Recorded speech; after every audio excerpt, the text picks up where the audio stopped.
Good morning. Good morning. If you could all join us, we're going to be doing a few announcements for this business day. My name is Patrick Woodcock. I am so appreciative of all of you joining us in the State House to recognize Maine's businesses and where we are right now in 2024. I first want to recognize, if we could give a round of applause to the Chamber staff, if they could raise their hands. Thank you for putting this event on. It would not be possible without you. Secondly, I want to recognize our partners with the regional chambers. We are so appreciative to have Quincy Hensel, who is president of the Portland Chamber of Commerce, and also Corey King from the Bath Brunswick Regional Chamber of Commerce. Thank you for everything that you're doing for the business community.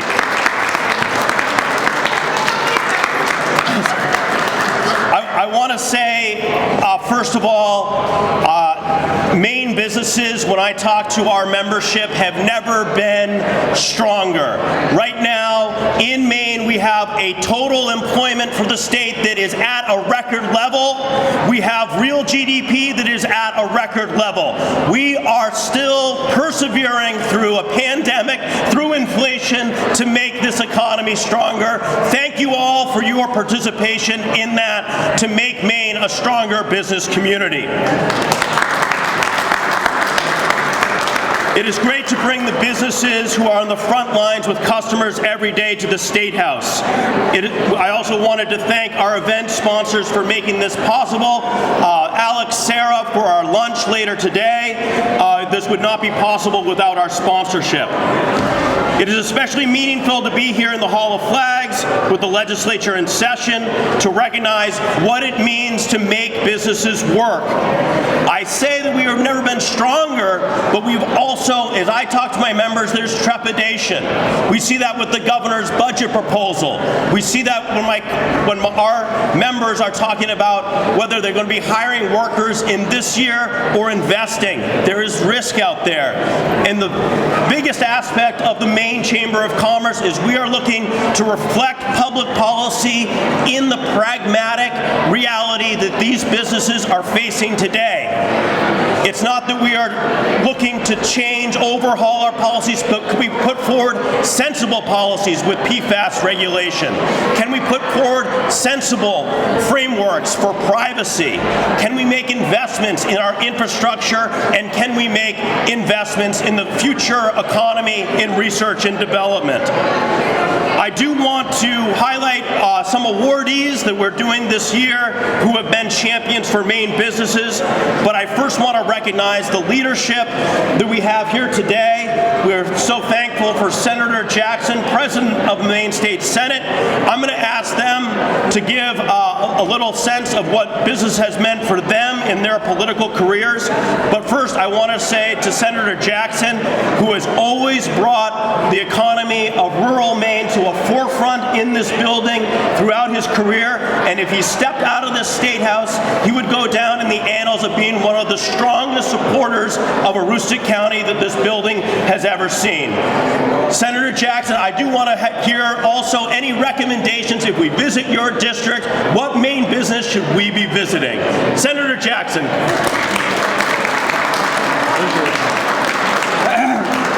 Hey, good morning, everyone. Really glad to be here, and thank you for showing up today. It is important that we have business leaders come in and explain what's going on out there in Maine. I think we are all trying to understand how things work for people. And, I've run businesses before, but obviously what you're dealing with is new to me. So whenever business leaders come in and explain these things, it gives us a new perspective. We may disagree at times, and that's okay, but I really do always appreciate having those discussions. I think that's how me and Patrick actually got to become friends, is that he was always explaining to me why I was right. But seriously, I do. And what it means, it means everything. Having a good job, at a business that treats its workers well, means that you can, put fuel in the tank, you can plan for your kids, you can plan everything, and you can take away that insecurity that too often people feel. So having strong businesses in Maine, trying to do things to attract business in Maine, doing things that make them stronger so they can provide even better jobs is always what I'm going to want to do. Some people may not agree with that, but it is what is very much in my heart. We need to have good, strong business climate here in Maine so that we can have a good worker-employee climate also. And to Patrick's point, I mean, you know, I got a lot of obviously great businesses across my district, so I kind of feel worried about singling anyone out to leave any out. But I do like First Mile Brewing and DJ's and Fort Kent. And the reason why is because they're both great businesses. Obviously, you can have a sip of water or anything like that. But more than anything, it's because the community's in there, and you get a chance to see people that you haven't, seen in a long time. That sense of home. They run great businesses, and they're very community oriented. And that's why that's probably the ones I would pick, even though they're all great. So with that, I'm going to stop, and thank you for being here.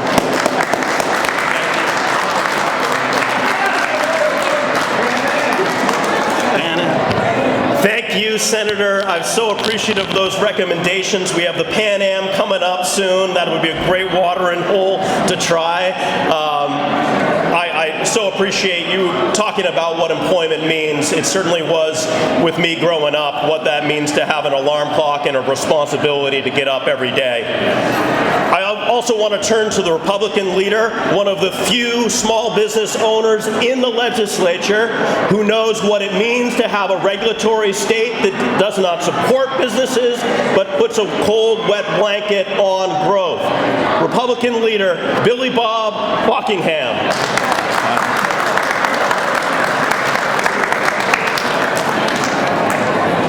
I want to thank the Maine Chamber today and all the businesses that are here today. House Republicans are dedicated to fixing the real problems faced by Mainers. Without consumers, where would business be, right? And the problems we're hearing from our constituents is that they can't keep up with inflation and electric costs. It's their household budgets that are hurting. Cart of groceries costs $300. Electric bills are consuming all their disposable income. We're committed to addressing those problems.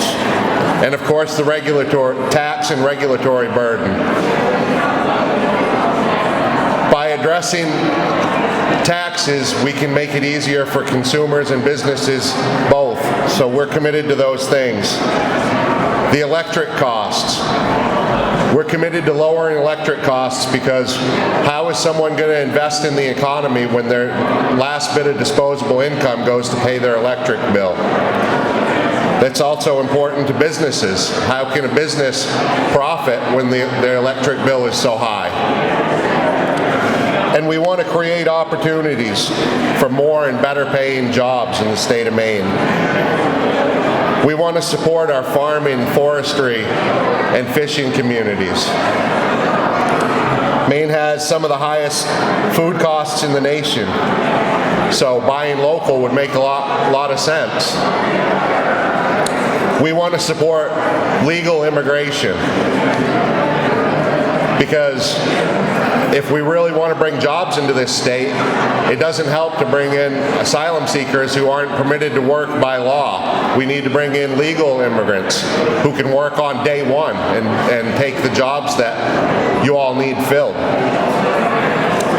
And storm relief funding, an area that hits really close to home for me. The recent storms that we had devastated the working waterfront, all up and down the coast, but I know firsthand in my community, entire stretches of working waterfront were completely wiped out.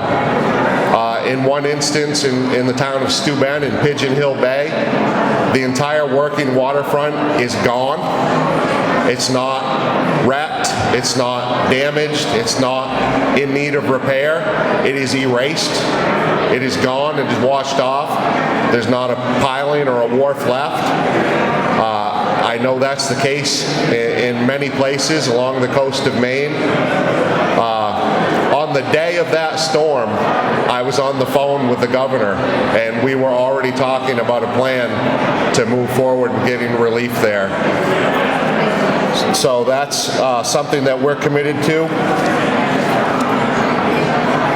And I just want to thank you all for your engagement. I look forward to working with you. I look forward to helping businesses thrive, and I want to thank you for your engagement. I look forward to working with you all in the future, and I want to thank you for being here. You got a business? You got a business we should show up in your district? A business? A business? Buy lobster. Buy lobster, he says. If we could all have your attention, please. We want to have the recognition of our first annual Business Champion awardees. If we could all have your attention, please. Please. I do want to start, as we inaugurate this, that leadership for the business community takes a lot of forms. Some have been in leadership for years supporting us. Some are new, and we wanted to recognize those who have been with us through and through to address the key issues facing the Maine business community. First, I wanted to start with the Senate. Our first awardee is Senator Joe Baldacci. Senator Baldacci has been an important leader on many business issues, one of the biggest being the PFAS statute that needs revisions. I think it's true leadership when you hear about an issue from your own business in your community. This is an issue that should be uniting Democrats, Republicans, to make some practical fixes that make this law workable. And we have that leadership in Senator Baldacci. We're taking an issue that could be partisan and looking at the public policy. That's what we need to make the practical fixes. As he grew up in Bangor, Senator Baldacci worked at his family restaurant, which I went to many times, Mama's Baldacci's, which is an iconic family-owned business. We all know what they did for that community, not only providing food, but a community of support for those in need. That is the best and brightest of Maine's business and what that means to a community. So please join me in thanking Senator Baldacci. We deeply appreciate your leadership.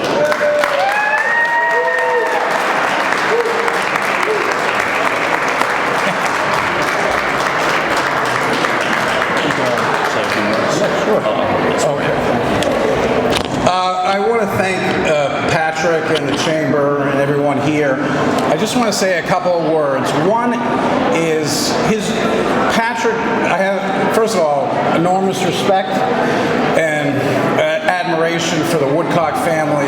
There are so many of them, they're almost as numerous as the Baldaccis, but they've been obviously a huge community and statewide leaders for the state. This issue is important to me for many reasons. One is that, as Patrick said, this should be about what makes sense. And sometimes what makes sense isn't Republican or Democrat, it's people working together. This issue is important to me because C&L Aviation in my district, which during the City Council of Bangor worked with them to build that business, has over 200 good-paying jobs and is an important asset for our community. If they're telling me they can't comply with what is being proposed, that it threatens jobs and threatens their production, then that's an issue that I'm going to be on top of.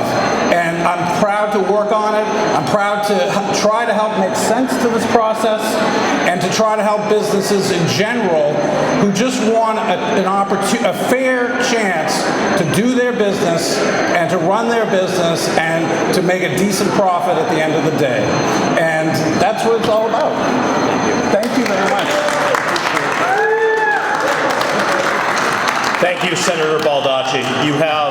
It is amazing what you're doing to bring a voice of a business into this body and work on that law.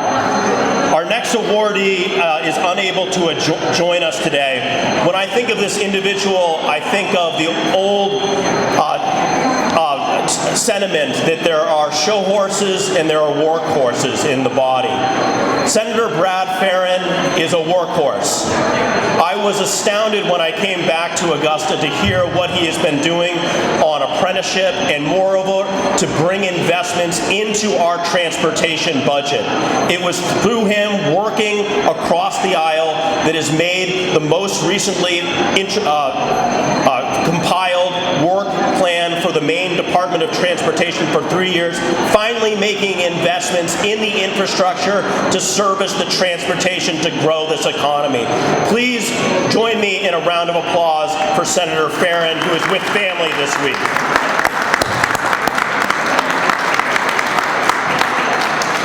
Our next awardee is someone, when I started talking to successes about the last legislature, there were only a few for the Maine State Chamber of Commerce. And when I spoke to legislative leadership and the governor about who it is that was instrumental to making the Dirigo incentive program permanent, the name Tiffany Roberts came up again and again. It was a slog, I hear. It took tenacity. And we worked hand in glove with Representative Roberts to make that incentive program a part of Maine's business future. We could not have done it without you and your leadership. Please welcome Representative Tiffany Roberts for an award.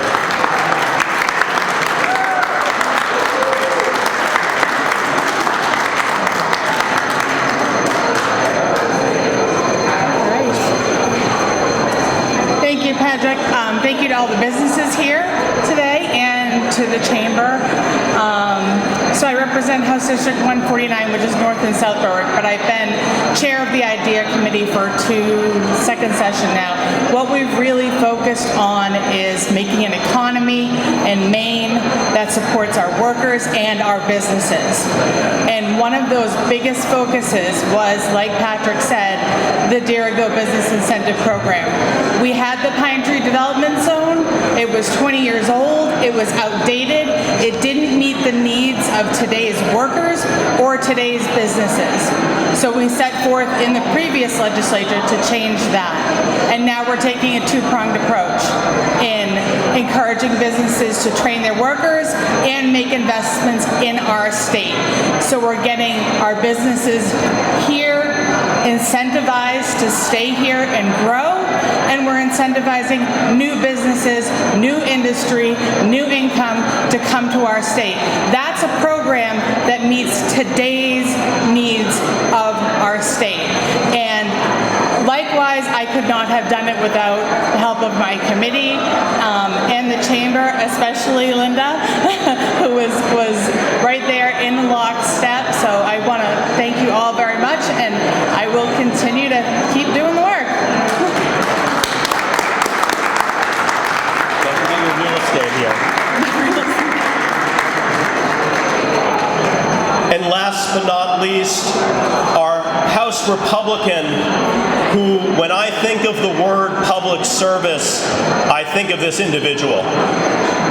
Solwyn Millett has been one of the states in my lifetime an anchor and a North Star for bringing public policy into the issues of our budget and ensuring that we look to the future in planning our state's budget.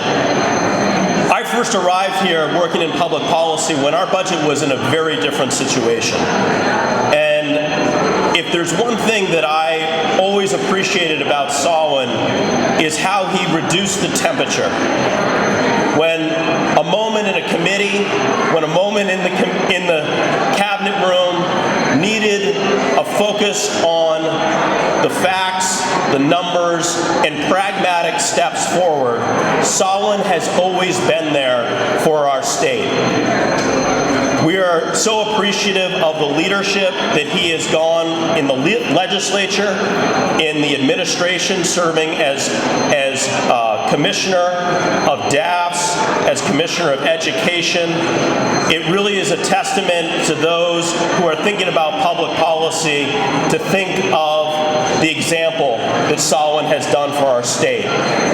Honestly, I cannot think of one individual, governor or otherwise, that has been more important to bringing a steady hand on the tiller of Maine's appropriations and budget. Please join me in thanking Solon Millett for all of his leadership over his career.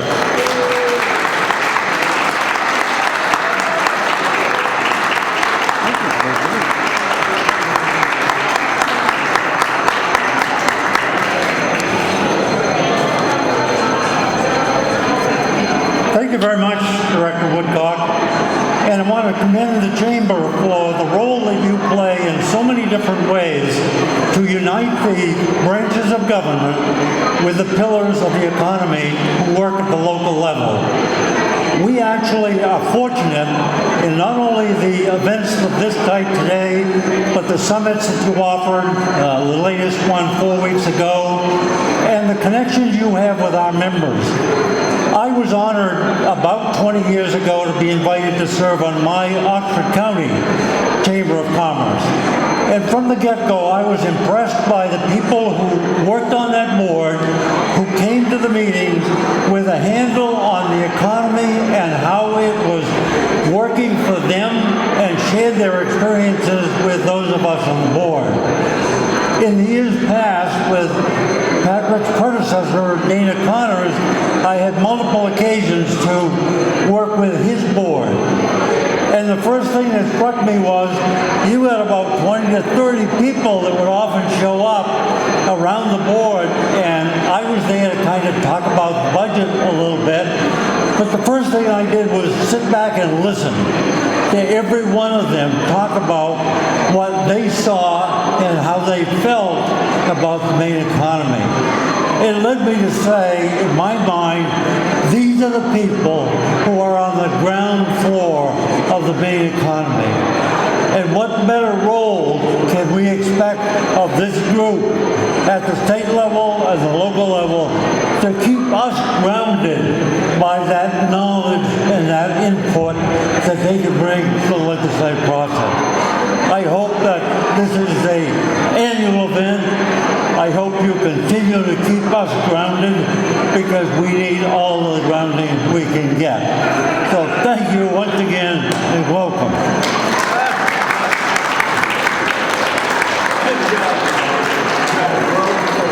So now it's time to start working on our grounding, as Representative Millett described it. Thank you again for all the businesses who are here.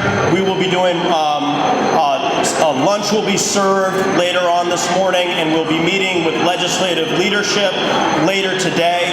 Thank you again for bringing your voice to Augusta and for our partnership in improving the public policy to work for the Maine business community. Thank you all.